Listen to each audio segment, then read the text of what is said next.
Om Shri Sai Ram. Welcome to everyone to the 19th episode of the Sathya Sai story. We are towards the end of the year 1950, a historic and milestone year, for it is the 25th year of the advent of Bhagawan Sri Sathya Sai Baba, our dear Swami. And it is in conjunction with this that the Prasanthi Nilayam Mandir too has been slated to be inaugurated. Everyone was busy with the construction and readying of Prasanthi Nilayam for its inauguration, and that's why this year 1950, for the first time in so many years, the Dasara festivities, the Dasara celebrations had been cancelled. If we look at Srimati Vijay Kumari Garu's book, or if we look at Srimati Karunamba Ramamurthy's book, both of them have no description at all about the 1950 Dasara because it did not happen, it had been cancelled. Of course, we come across a few descriptions about the Dasara in 1950 in Professor Narayan Kasturi's book Loving God. But it is my understanding that since this book was written many years later, Professor Kasturi, it is possible that he has written about another Dasara that he witnessed as the Dasara of 1950.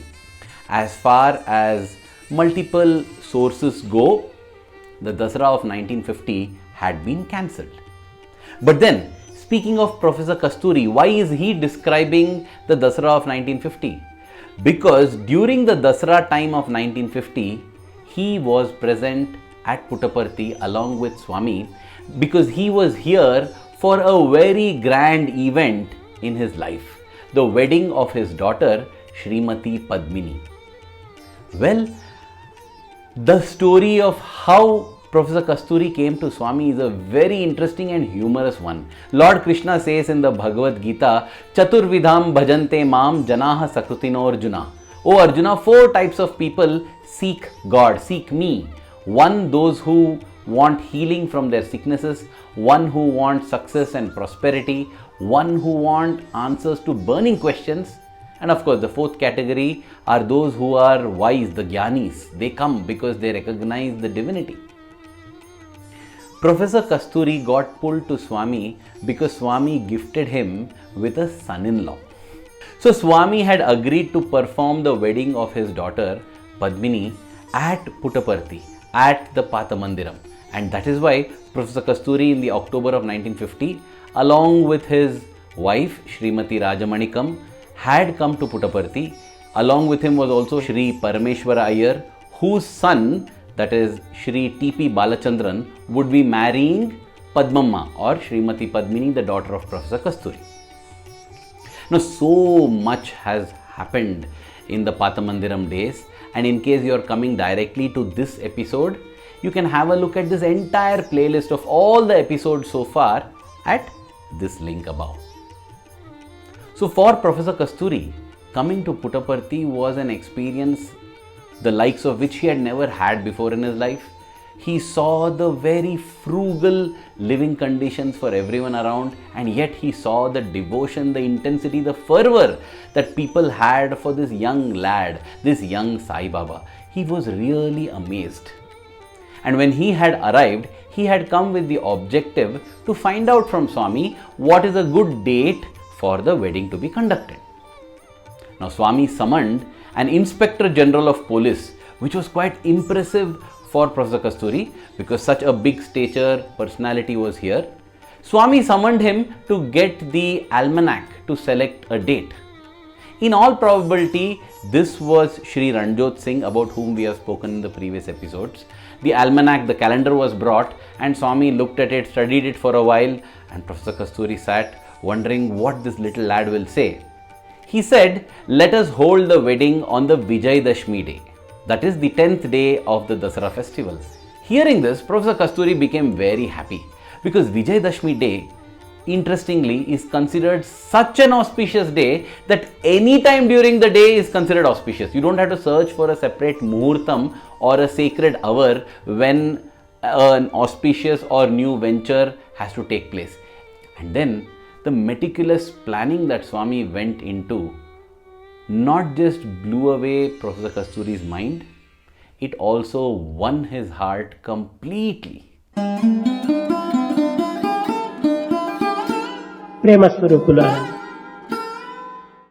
Pointing to the tin-roofed shed, Swami told Kasturi that let's hold the wedding in this hall over here.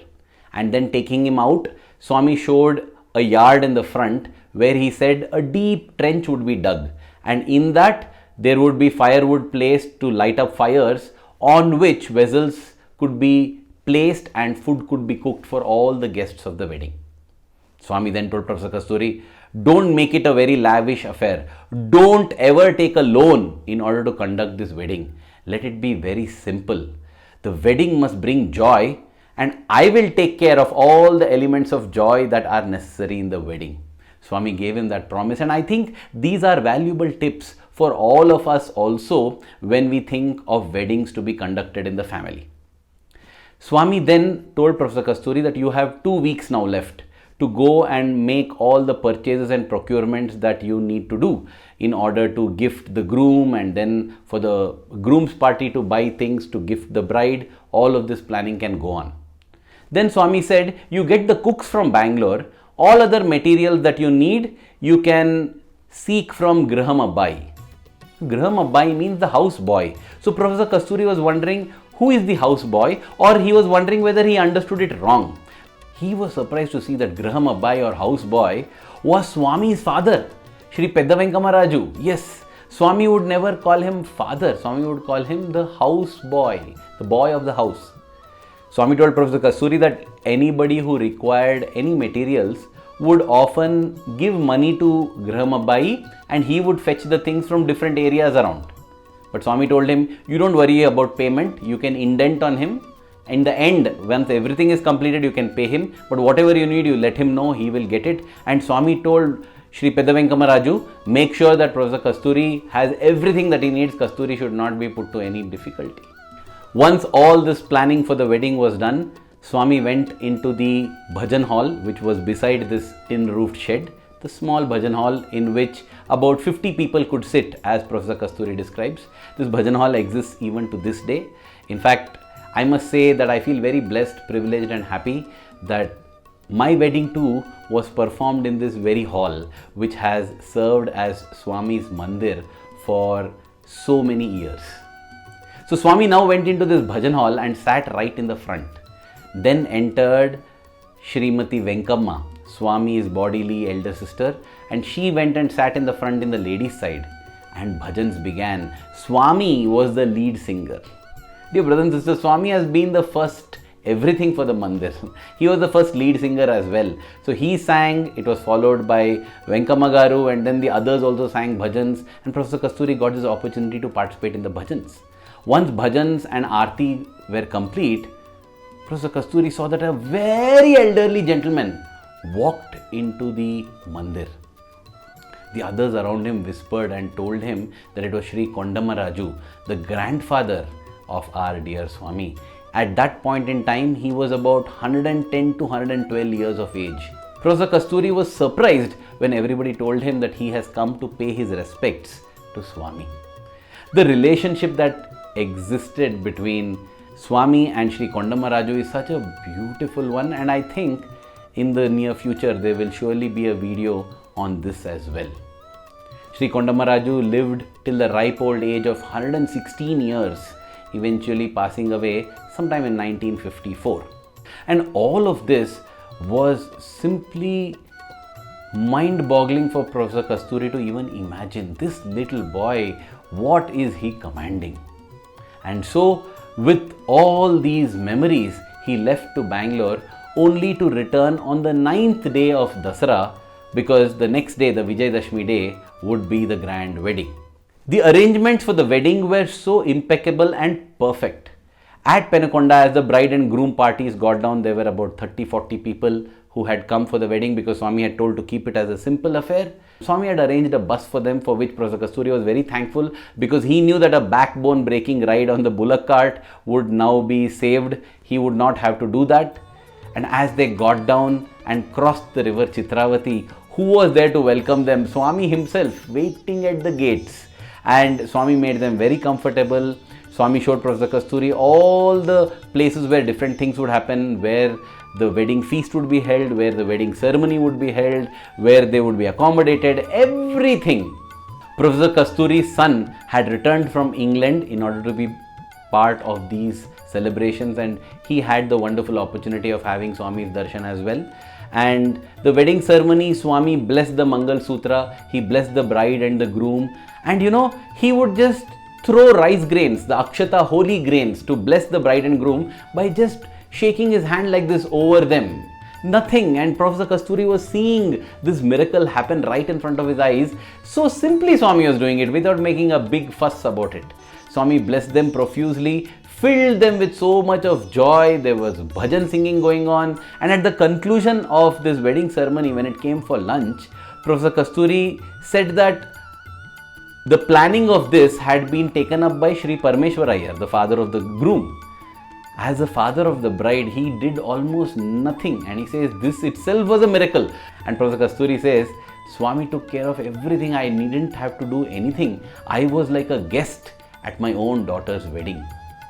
And Sri Parameshwar Iyer had arranged for the bride and the groom to eat along with Swami in the mandir and in the tin roof shed where everybody else who will be eating. Of course, the VIP guests were allowed seating in the mandir with the bride, groom and Swami. Now what happened? When Swami came into the mandir, he asked for whom all these leaves had been laid out for. And these VIP guests were standing there. They said, Swami, Kasturi has invited us to have lunch along with you. Swami said, why? It is Kasturi's day. No, none of you will be coming in. Swami then told Professor Kasturi, his wife, the groom's father, the groom's parents, everyone. He said, this is a family affair and I will confer joy on all of you. And I will not again go into all the details. Swami made it such a memorable, unforgettable marriage for the parties there, cracking jokes, speaking, giving advice to the bride and the groom. So beautiful, so wonderful. And this was the first ever experience of the Karuna Sagara Prema Swarupa of beloved Bhagawan Sri Sathya Sai Baba for Professor Narayan Kasturi. Before we reach the inauguration of Prasanthi Nilayam, I wish to just recollect a few more episodes of what I would call as the Paata Mandiram nostalgia. These episodes have not been dated and therefore I don't know exactly when they happened, but they all happened, and let us enjoy a few of them because they also contain important messages. A few incidents occurred related to eating and food, which I feel is very, very important. You see, in the Paata Mandiram days, all the devotees would have brought their own provision, they would be cooking there, and all of them would take it as a blessed opportunity to offer food to Swami. Here was the living and loving God walking around, the deity accepting the Naivedyam or the food offering. And then, just like every temple deity, Swami would give back the food as prasadam. Swami just touches a little bit, takes a little bit of everyone, and everybody eats. But then one day Swami came and told all the devotees, see, you are offering this as Naivedyam, but many of you cook that food even without taking a bath. You should take a bath, you should do it religiously with all love. Then only it is fit to be Naivedyam. You should not take it for granted like this. Swami educated them and also narrated a story about a Brahmin in a place called Malur. Swami said there was this Brahmana in Malur, and one day he invited a monk to have food at his home. Now, because his wife was unable to cook food that day, he requested a neighbor who was also a Brahmin to cook food for him. And that was done. The monk came and he was having his food, and he had been served water in a silver tumbler, a silver glass. After drinking that water, this monk got very tempted, and when the hosts were not seeing, he slipped this tumbler into his bag, basically stole the silver tumbler. But when he went back to his residence place where he was staying, he felt very guilty, he felt very bad. He thought, how could I do a thing like this? He went back to this Brahmana's place, profusely apologized for what he had done, and returned the silver tumbler. And then Swami said, do you know why he felt like stealing the tumbler? Because when the host found out later on, this food had not been cooked even by the neighbor's wife. She had employed someone else of a less or a bad character to do this, and that mentality had got into the food. And then Swami said, therefore it is important that you have Patra Shuddhi, that is cleanliness of the vessel, Paka Shuddhi, cleanliness of the process of cooking, and Padartha Shuddhi, or cleanliness of the materials. And when Swami says cleanliness, it is not just physical cleanliness, but cleanliness at the level of the mind and the spiritual cleanliness as well. See, Swami does not get affected by any of this, but Swami wants to teach us all of this. That's why he says his life is his message, right? On many occasions, Swami would refuse to eat food from some vessels, and Swami would say, there's a hair at the bottom of it. And exactly when that food was scraped out, they would see there was a strand of hair. Physical impurity. No, there should be no physical impurity in the food. On some other occasion, Swami would refuse to take food from another vessel, and Swami would say, no, I don't want to take that. Why? Because the lady or the man who was cooking it, when they cooked it, they were very angry. I don't want to partake that food. Mental cleanliness. The anger that we have while cooking, the irritation that we have while cooking gets into the food. And Swami would say, Jaise an, vaise man. As is the food, so is the mind. Food do, blood do, head do, Swami would say in Telugu, meaning the food affects our blood, the blood affects the head. So it's all connected.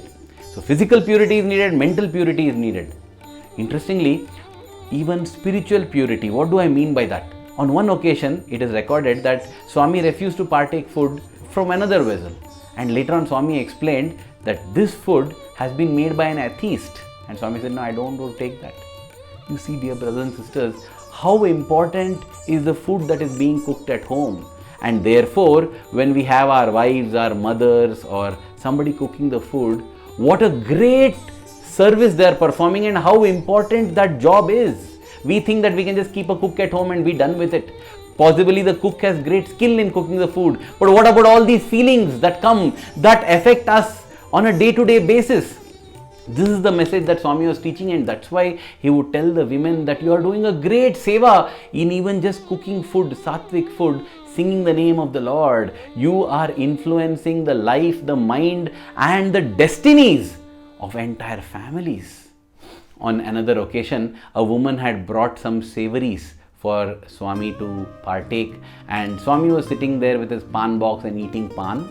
Swami had this habit. It's another beautiful story as to why he gave up that habit.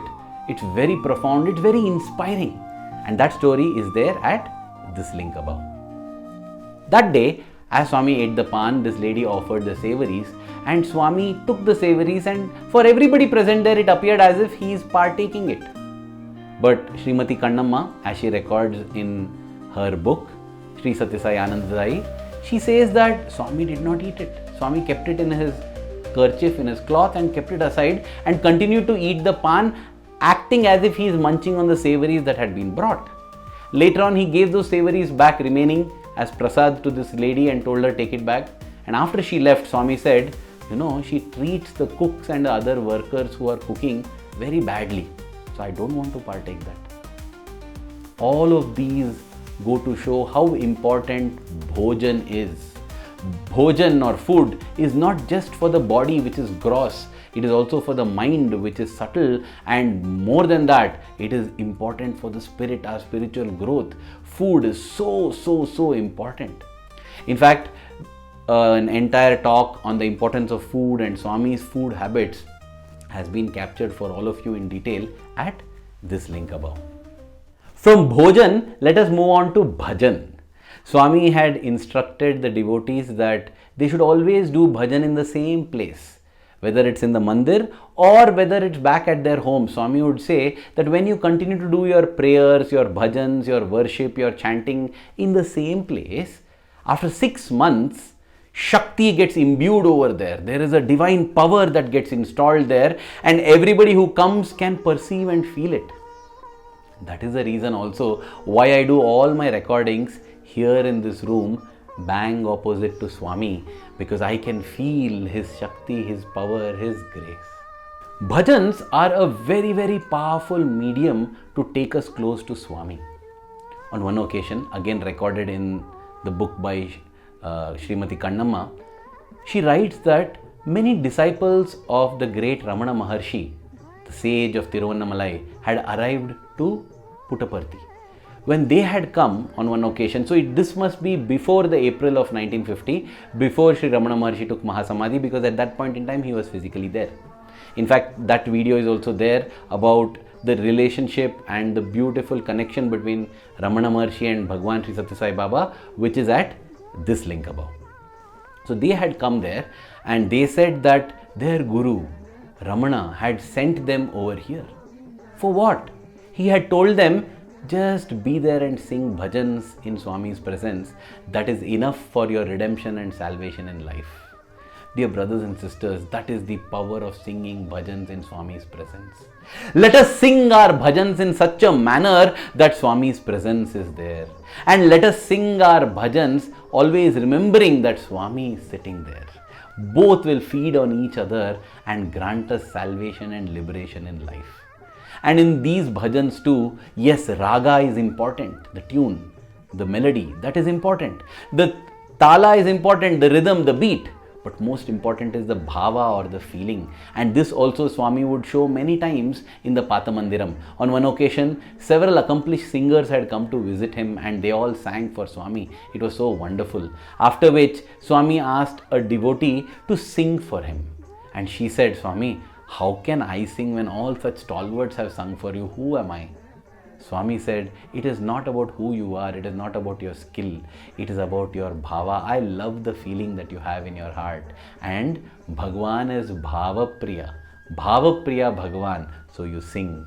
Whenever we sing bhajans, let us remember that Baba loves bhava, the feeling with which we sing. There were also times when there would be hardly anybody in the Paata Mandiram. Only 10-15 ladies and 5-10 men singing bhajans. On such times, it would become a difficult thing during Aarti because there's somebody doing Aarti, somebody offering flowers, somebody has to ring the bell, somebody has to sing the Aarti. On one occasion, Swami told everyone, no, nobody needs to go and ring the bell, just be here. And they felt that this would be one of those Aartis where the bell is not rung.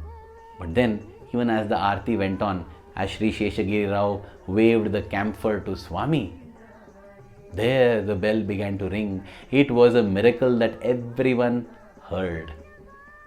Such are these beautiful Paata Mandiram days, which in our story is going to come to a close. The next episode will be the concluding episode of this season of the Sathya Sai story, the 20th episode where we shall witness the inauguration of Prasanthi Nilayam, the establishment of Prasanthi Nilayam. As I said, dear viewers, it's with mixed feelings I say this. There is an immense joy at having shared this story. And I cannot help feel the kind of lack or a lacuna because, the serial is coming to a close. But then we can keep revisiting this over and over again and enjoy Swami's glory and story. They are Satya Sanatana, they are truthful and eternal, and yet they are Nitya Nutana, they are forever new. Every time we listen to them, we get new insights, we get new inspiration, and we get newfound love for our Swami. Dear Swami, may that love that we have in our hearts for you keep growing stronger every passing moment. Thank you. Jai Sai Ram.